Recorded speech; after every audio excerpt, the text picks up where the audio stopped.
Canal 2 Televisión San Antonio presenta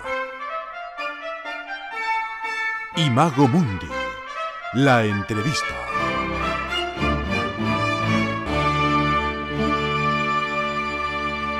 ¿Qué tal? Sean bienvenidos a esta nueva edición del programa Imago Mundi a través de Chilena FM y también a través de Canal 2 de San Antonio. Y en esta oportunidad, como hacemos cada semana, vamos a tener la ocasión de entrevistar al doctor Juan Alejandro Valdivia Jep, quien es académico del Departamento de Física de la Facultad de Ciencias de la Universidad de Chile. Y vamos a conversar varios temas relacionados con su área de investigación, que se relaciona fundamentalmente con la física y otras materias que obviamente nos va a ir contando a medida que transcurra el programa. ¿Qué tal, doctor Valdivia? Bienvenido a nuestro programa esta semana. Muchísimas gracias. ¿Cómo le va? Gracias por la invitación. No, gracias a usted por aceptar nuestra invitación. Bueno, como siempre hacemos con nuestros invitados, nuestra primera pregunta pasa precisamente por conocer un poco de su persona, de sus orígenes, que nos cuente dónde estudió, dónde nació y cómo desarrolló su actividad académica con el pasar de los años. A ver, yo estudié en Santiago, en un colegio que se llamaba Francisco de Miranda, y en algún momento cuando terminé la enseñanza media tuve la oportunidad de ir a estudiar a Estados Unidos, donde desarrollé finalmente, decidí estudiar física y eventualmente hacer toda mi licenciatura y un doctorado y después trabajar un tiempo en la NASA, etcétera. Y después eventualmente, por supuesto, volver a Chile, que es donde, y trabajar en la Universidad de Chile, que es donde me realizo mi trabajo, mi investigación, la docencia que hacemos todos los días. Y eso sí, un poco a la rápida lo que, lo que ha sido mi camino por la vida en estos largos años. Claro, ¿y de qué manera usted se involucra o se vincula con la Universidad de Chile? Bueno, obviamente a través de un concurso, como todo lo que se hace en la Universidad de Chile, que es la única forma de entrar, lo hice alrededor del año 2000, entré, y después uno, por supuesto, hace el camino. Uno hace el camino, no sé, de la persona que hace investigación y ciencia, ¿no es cierto? Una carrera académica en que tú vas pasando diferentes jerarquías y va avanzando en el proceso. Y lo bueno de la Universidad de Chile es que nos permite realizar, eh, por supuesto, investigación científica y nos da la libertad para hacerlo. Y además, por supuesto, también hacer la docencia y entrenar a las nuevas generaciones de investigadores que van saliendo de esta casa de estudios. Y actualmente, ¿qué tipo de investigación está desarrollando usted ahí en la Universidad de Chile? A ver, trabajamos en varios temas y quizás nos podemos concentrar en alguno de ellos. Un tema que nos atrae muchísimo hoy en día es el clima espacial, que es cómo lo que hace el sol de alguna u otra forma afecta nuestra vida cotidiana, aun cuando nosotros en Chile en particular somos muy poco conscientes de ello, de aquello. En otros países hay mucha más conciencia. O podríamos hablar de tránsito en ciudades también. Si quiere, si te parece, podemos concentrarnos un poco en lo de clima espacial, que es un tema bien interesante. Claro, doctor, primero nos gustaría que nos contase una definición de cómo debemos entender qué es lo que es clima espacial. Mira, el clima espacial, a ver, primero que nada nosotros evolutivamente em, desarrollamos nuestra visión tal que para nosotros el Sol parece algo como muy inmutable, ¿no es cierto? Se pone, sale al otro día y uno no mira directamente al Sol, pero más o menos piensa que es amarillo, es muy brillante, pero como es medio inmutable, que no cambia. Pero eso es porque nuestros ojos no son sensibles a las longitudes de onda en las cuales el Sol sí cambia. Y el Sol tiene una dinámica muy fuerte, tiene un ciclo de 11 años más o menos en que pasa por una fase muy tranquila y después llega a un ciclo, una fase muy activa y en este momento estamos caminando hacia la fase activa. Y en esta fase activa, también en la fase más tranquila, pero en esta fase activa empiezan a aparecer unos fenómenos que se llaman tormentas solares, muy a menudo, 5 o 6 al día, o más incluso a veces, pero de ese orden. Y durante estas tormentas solares, lo que empieza a suceder es que el Sol eyecta o envía hacia el espacio una cantidad muy grande de materia. Y si esa materia sale en todas las direcciones, pero esa materia de vez en cuando va y golpea la Tierra. ¿M? Uno diría, uy, nos golpea la Tierra, nos debe hacer mucho daño, pero la verdad de las cosas es que tenemos una suerte y una de las grandes razones por la cual existe vida en la Tierra es porque tenemos un campo magnético. Para nosotros el campo magnético es algo como poco relevante, pero la verdad de las cosas es tremendamente relevante. Y ese campo magnético nos protege de mucho de lo que envía el Sol hacia el espacio y nos protege. Incluso sin eso probablemente no existiría una vida compleja como la que nosotros conocemos, como los seres humanos, etcétera. Entonces ese campo magnético nos protege, pero aún ese campo magnético que nos protege muchas veces no es suficiente y todo este material que viene del Sol interactúa con este campo magnético, produce lo que se llaman las tormentas geomagnéticas. Las tormentas geomagnéticas son efectos que producen, por ejemplo, ponen un montón de partículas de alta energía en lo que se llaman los cinturones de radiación y los cinturones de radiación empiezan a tener efectos sobre los satélites. Por ejemplo, ahora está muy de moda, lejos de las ciudades, tener, por ejemplo, Starlink, ¿no es cierto?, para conectarse a la red satelital de Elon Musk. Bueno, a Elon Musk se le han caído 200 satélites desde que puso en órbita, lo he estado poniendo en órbita, justamente por estas tormentas solares. Y muchos otros satélites empiezan a caer. Entonces empiezan a tener efectos, por ejemplo, en las telecomunicaciones, efectos en el posicionamiento, etcétera, etcétera, etcétera. Entonces, generalmente hay dos momentos durante estas tormentas solares, si es que nos podrían afectar. Uno es cuando sale la tormenta solar, que se produce una emisión de partículas o de ondas electromagnéticas que son muy potentes, ya sea ultravioleta, rayo X y rayos gamma, que golpean la ionosfera y eso empieza a perturbar la ionosfera y eso genera problemas de telecomunicación muy fuertes y errores de posicionamiento también.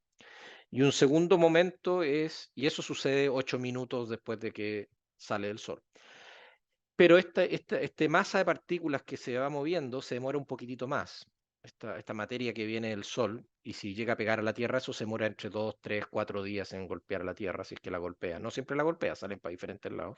Pero si la golpea a la Tierra y se genera lo que se llama esta tormenta geomagnética, como les mencioné, ahí empiezan a aparecer otro tipo de efectos. Y estos efectos son eh, precipitación de partículas de alta energía en las zonas aurorales, que tiene problema, por ejemplo, para la gente que está viajando en aviones, en estos viajes largos como Santiago-Sydney.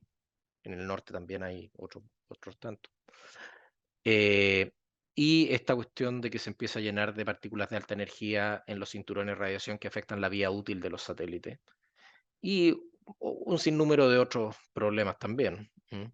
Incluso en algunos de esos temas tienen un montón de efectos sobre nuestra vida cotidiana. Acuérdate que nosotros nos estamos haciendo cada vez más sensibles y más dependientes de la tecnología espacial. Y esta tecnología espacial puede ser afectada muy fuertemente por estas tormentas solares. Ahora, no es una calamidad. Los seres humanos hemos sobrevivido a un número enorme durante muchos, muchos milenios, ¿no es cierto? La Tierra sobrevivió a estas tormentas solares, pero estas tormentas solares, ahora en particular, que somos más dependientes de la tecnología espacial, vamos a ser cada vez más sensibles a eso. Claro, o Y sea, el para problema, tener un poco claro, doctor, las tormentas solares siempre han existido. Lo que pasa es que hoy día tenemos una tecnología que es vulnerable, ¿no? exactamente, muy vulnerable, entonces la pregunta es cómo uno trata de mitigar un poco. Y esas son las preguntas que empiezan a ser interesantes, cómo yo mitigo para que esto sea lo menos complicado para nosotros. Antes de seguir, quisiera solamente puntualizar de qué manera el campo magnético nos protege de los efectos dañinos del Sol. Ya, es una cosa bien interesante. Lo que pasa es que tenemos dos cosas que nos protegen. Uno es la atmósfera, entonces la radiación ultravioleta, etcétera, los rayos X, los rayos gamma, golpean con la parte más alta de la atmósfera y eso nos protege. Y la segunda parte, pero genera estas perturbaciones en la ionosfera que tienen que ver con problemas de telecomunicaciones y posicionamiento. Y el otro problema que tenemos es que vienen también muchas partículas cargadas. Y si uno quizás se acuerda, quizás no, pero quizás sí, se acuerda que en el colegio sabía que los campos magnéticos producían que las partículas, deflectaban las partículas. Eso es lo que sucede. Este material que viene del Sol viene en la forma de lo que nosotros llamamos un plasma, que es que las partículas están cargadas, ¿ok?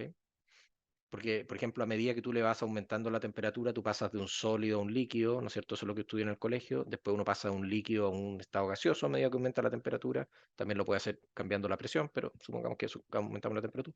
Y si yo sigo aumentando la temperatura, eventualmente lo que hago es que separo el núcleo de los electrones, y eso se llama un plasma. Entonces los núcleos y algunos de los electrones andan libres particularmente, y eso forman lo que nosotros llamamos un plasma, y ese plasma son partículas cargadas. Entonces los campos magnéticos, naturalmente, las partículas cargadas las pueden deflectar. Y esa es la forma en que nos protege. Entonces tenemos un campo magnético en la Tierra y las partículas se deflectan. Y eso es lo que nos permite, y eso es lo que nos protege finalmente de todo esto que viene. Planetas como Marte son más complicados porque no tienen un campo magnético como el nuestro, tienen un campo magnético muy, muy débil, y entonces en la práctica, por ejemplo, en nuestro caso, en promedio, nosotros tenemos lo que se llama una magnetósfera, que es esta cavidad magnética que nos protege, y esa cavidad magnética tiene un tamaño del orden de más o menos 60.000 kilómetros. Entonces estamos a 60.000 kilómetros de este viento solar, de este viento que viene del Sol. En el caso de Marte, que no tiene un campo magnético suficientemente poderoso, es la atmósfera la que te trata de proteger, entonces ellos tienen solamente como 100 kilómetros de protección. Nosotros tenemos 60.000, ellos, Marte tiene 100 kilómetros. Y eso tiene consecuencias para la gente que quiere ir a Marte, porque cuando Claro. hayan estas tormentas solares van a tener que tener mucho cuidado, y probablemente la gente va a tener que vivir en cuevas o bajo tierra de alguna forma, o en alguna estructura que te proteja suficientemente fuerte. Y lo mismo, el viaje a Claro, cómo Marte también va a ser protegerse, claro. complicado.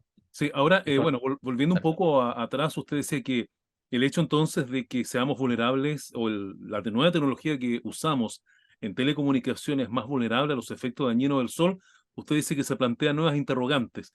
Entonces, ¿qué se está tratando de responder o cómo se va a tratar de solucionar este problema? Claro, uno de los problemas más, a ver, uno puede hacer mitigaciones.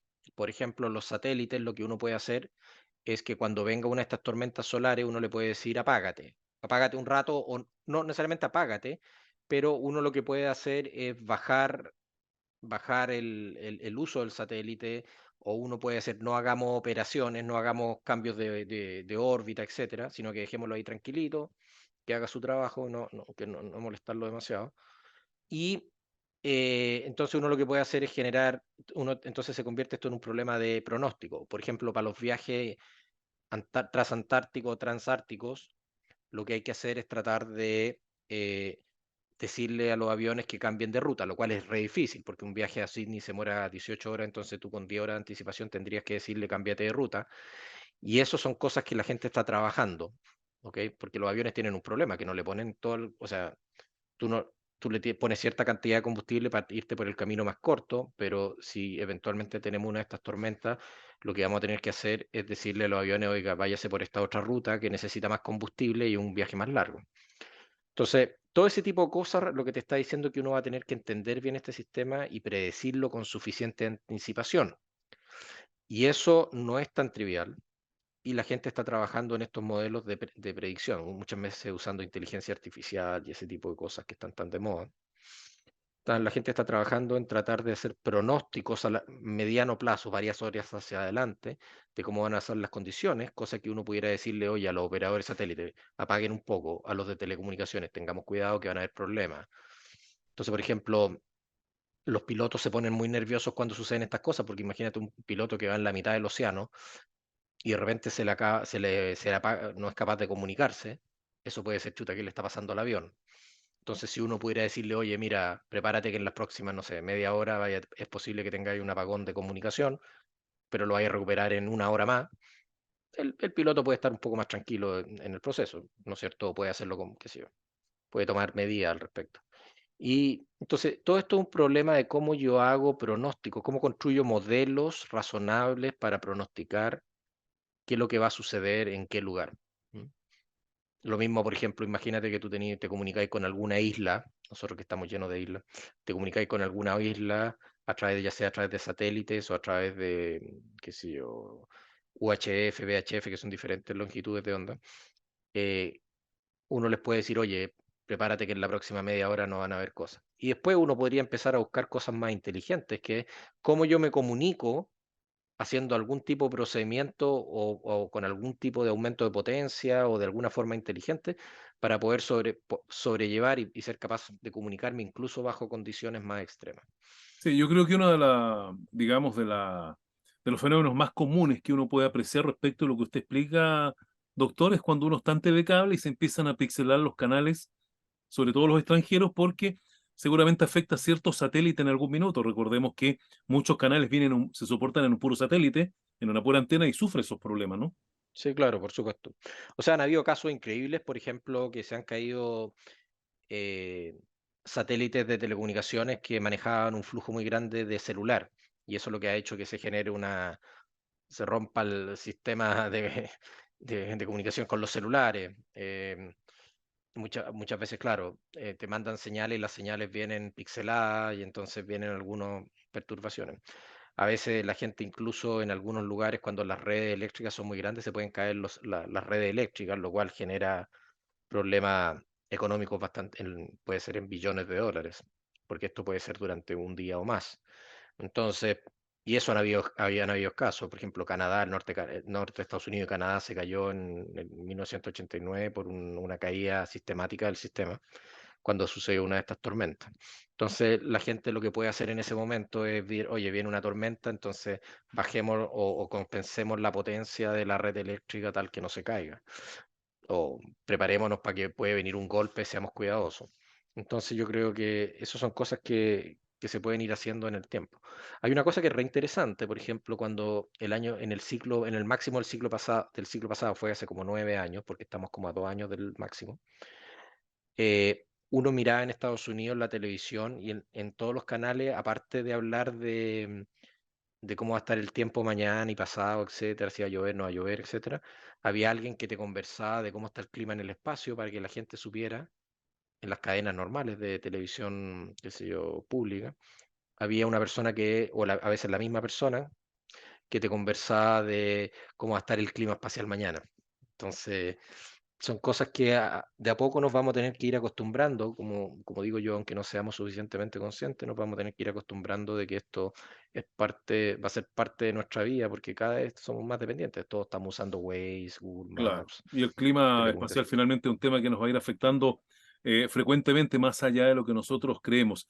Pero al margen de estos estudios que ustedes han realizado, se avisora una solución o todavía estamos muy en los comienzos de lo que se quiere lograr? O sea, falta mucho por estudiar y yo creo que son cosas que a medida que se van mandando más satélites al espacio vamos aprendiendo y vamos avanzando. Se ha avanzado muchísimo, hay un entendimiento bastante grande, faltan muchas cosas por aprender, por supuesto, siempre. Y son cosas que son súper importantes también en el sentido que, por ejemplo, hay un enjambre de satélites alrededor de la Tierra que se usan no solamente para telecomunicaciones, sino que también para tratar de entender este sistema. Y eso nos va dando información a medida, por ejemplo, cuando queramos vivir en Marte, qué es lo que vamos a tener que hacer en Marte para vivir, o incluso en alguna luna en Júpiter o en Saturno o en alguna otra parte, a medida que queremos convertirnos en colonizadores del sistema solar o incluso si en algún momento queremos convertirnos en, ¿cómo se llama? Un viajero, ir a colonizar otro sistema solar. Porque fíjate que la gente muchas veces cuando habla de esto de los planetas extrasolares se preocupa de lo que se llama la región habitable, que es más o menos, a medida que tú te alejas del Sol, la temperatura va bajando en promedio. Entonces tú lo que esperarías es que en un planeta que hay un cierto rango de distancia con respecto a la estrella, que te permite vivir a una temperatura em, razonable en que puedes tener, no sé, po, Que sea aceptable vegetación. para la vida, ¿no? Claro, exactamente, que puedes tener un sistema, un ecosistema, algo razonable para la vida. Pero esa no es la única pregunta que hay que hacerse cómo es el clima espacial, cómo es el clima espacial que genera esa estrella y cómo es el clima espacial y si ese planeta puede protegerse de las vicisitudes de la estrella. Ahora, ¿el clima Entonces, espacial en la Tierra es el mismo clima espacial en Marte o no? ¿O es un no, puro clima espacial? es muy diferente por lo que yo te decía. Nuestro clima espacial es bastante diferente porque tenemos el campo magnético que nos protege. Entonces, generalmente es bastante tranquilo, a menos que venga una tormenta solar y que genere una perturbación muy grande. En cambio, en Marte el clima en general no es demasiado, el clima espacial es bastante más violento. ¿Por qué? Porque lo que está viniendo del Sol está mucho más cerca del planeta. Nosotros, como te decía, tenemos del orden de 60.000 kilómetros que nos protegen. Ellos tienen 100 kilómetros que los protegen. Entonces, lo que está llegando a la superficie de Marte es bastante, hay que ser cuidadoso con eso. Entonces, uno va a estar mucho más preocupado en un planeta como Marte de lo que pasa con el clima espacial. Doctor, bueno, estamos ya, el programa ha transcurrido bastante rápido porque es bien interesante, sobre todo el tema de las telecomunicaciones y este clima espacial y los efectos del sol. Pero no quiero terminar esta parte del programa o el programa en sí sin antes hacer mención de que usted fue hace poco incorporado a la Academia Chilena de Ciencias, creo que a mediados de junio, julio. Cuéntenos, doctor, ¿qué le pareció, cómo recibió usted esta incorporación al integrar este Mm. organismo científico más importante que tiene nuestro país? Bueno, primero que nada, un súper honor. O sea, fue un gran honor ser aceptado a la academia. Y yo creo que es un excelente lugar para poder tratar de empujar las mejoras, mejorar las capacidades científicas del país. Yo creo que es un lugar donde uno puede expresar su opinión y va a tener, y va a ser escuchado finalmente, en que tenemos que ir mejorando las capacidades científicas, ir entrenando a las nuevas generaciones para que vayan sacando el país adelante. Si finalmente el desarrollo se logra mejorando nuestras capacidades científicas, teniendo más gente capacitada, más gente con buena educación, etcétera, etcétera. Así que Y en yo este creo que aspecto, ¿qué labor le va a tocar desarrollar al interior de este organismo? trabajar, proponer ideas, conversar, eh, comunicarse con otras personas, todo tipo de actividades que pueden incidir en mejorar la ciencia y la educación en Chile, yo creo. Y en este sentido, volviendo un poco a su trabajo en la Facultad de Ciencias, ¿cómo ha sido este trabajo y qué es lo que usted siempre está exponiendo a sus alumnos para interesarlos en el tema de la ciencia? Bueno, interesantemente a la gente le interesa muchísimo meterse en este tema. Por muchas razones, ¿ah? Uno, que es un problema científico bien interesante, es muy interdisciplinario, requiere juntar muchas áreas, tanto de la física como de otras ciencias. Incluso a veces hay que mezclar economía para tratar de evaluar cuáles son los costos. Por ejemplo, imagínate, hay que evaluar cuáles son los costos, cuáles serían los costos para Chile de una tormenta muy grande, que por ejemplo hiciera caer el sistema eléctrico o que genera problemas de telecomunicación, etcétera, etcétera. Entonces, ahí hay un montón de temas y áreas de investigación y problemas de investigación muy profundos. Pero además termina, por ejemplo, me ha pasado mucho con estudiantes que uno los entrena, aprenden mucho de inteligencia artificial y después termina consiguiéndose una pega, un trabajo en una empresa o incluso yéndose a otro país porque la gente que sabe de estos temas los atraen. Las empresas están muy interesadas en contratarlo. Y entonces también es una cosa que les permite ir avanzando o sea, te abre muchos caminos. Entonces eso es algo que hemos aprendido con el tiempo y yo creo que es algo fundamental. Bueno, doctor, le agradecemos mucho que nos haya acompañado en esta edición de Imago Mundi. Solamente un mensaje para los jóvenes estudiantes que siempre escuchan este programa. ¿Qué les diría a usted a ellos que están hoy día, precisamente ya en esta época, para elegir una carrera, para saber qué futuro van a continuar? Yo creo que hay que buscar las pasiones de uno, qué es lo que te apasiona, qué es lo que te atrae. Cuando uno tiene pasión por las cosas, ya sea por la ciencia o por la área que uno quiera seguir, finalmente van a ser algo novedoso y algo interesante. Entonces yo lo que siempre sugiero, sigan las pasiones son las que a uno lo llevan lejos. ¿M? Y la ciencia, por supuesto, es una área apasionante, pero hay muchas otras, por supuesto. Así es, doctor. Bien, doctor Valdivia, le agradecemos mucho que nos haya acompañado esta semana aquí en Imago Mundi y una vez más, gracias por haber aceptado nuestra petición de entrevista. Muchísimas gracias por la invitación. Bien, pues de esta manera, en este programa Imago Mundi de esta semana, a través de Canal 2, a través de Chilena FM, hemos tenido la ocasión de entrevistar al doctor Juan Alejandro Valdivia, que nos ha estado hablando de las materias de su investigación, también el haber sido incorporado a la Academia Chilena de Ciencias, un hito muy importante para él y para todo nuestro país. Muchas gracias por la sintonía y nos encontramos la semana que viene. Canal 2 Televisión San Antonio. presentó